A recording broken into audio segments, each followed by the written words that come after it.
ក្នុងវីដេអូនេះគឺខ្ញុំបង្ហាញពីការត BMS ដោយខ្លួនឯងដោយសារមានអ្នកទិញគាត់មិនជាជាងឯងគាត់ចង់យកទៅតខ្លួនឯងឥឡូវខ្ញុំបង្ហាញឲ្យទៅចេះមើលអក្សរ B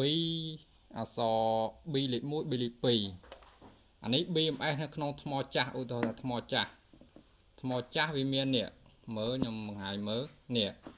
អានេះ B លេខ1យើងយក Word មកទៅសេកន្លែងនេះដាក់ B លេខ1មកនេះសេតនេះមកអានេះ B ដកយើងសេ Word មកដាក់ B ដកនឹងមកសក់ B ដកអានេះ B លេខ2យើងសេតំណែងមកដាក់ B លេខ2មកអានេះ B លេខ4យើងសេតំណែង B លេខ4មកអានេះ B បូកនេះ B បូកខ្សែក្រហមតំណែងដាក់ B បូកមកអានេះ B 3អានេះយើងសេតំណែងដាក់ B 3មកយក Word វាមកសេតទៅយក BMS ចាស់គេចេញទៅដោះចេញយើងចាប់ផ្ដើម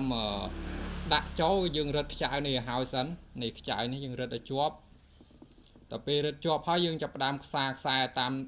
មអា B ដែលយើងកត់មកហ្នឹងទៅយក BMS អាថ្មីទៅយើងមើលអក្សរ B ទៅតាណាដាក់ B លេខ1យើងចូល B លេខ1ដូចគ្នា B ដកយើងយកចូល B ដកដូចគ្នាទៅយើងទៅខ្សែតាមហ្នឹងមកតទៅរៀបត្រូវហើយគឺ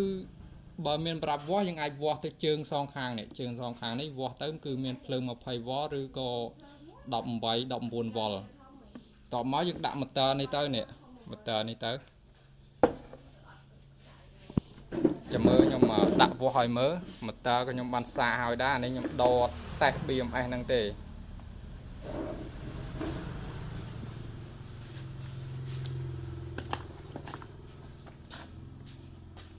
វាស់ជើងខាងនេះខើងខាងនេះមកនេះ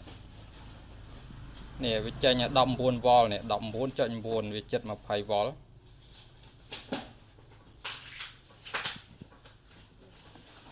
តែប៉ុណ្ណឹងយើងដាក់ motor នេះទៅគឺដើរនេះ motor នេះដាក់ motor ហ្នឹងទៅគឺដើរ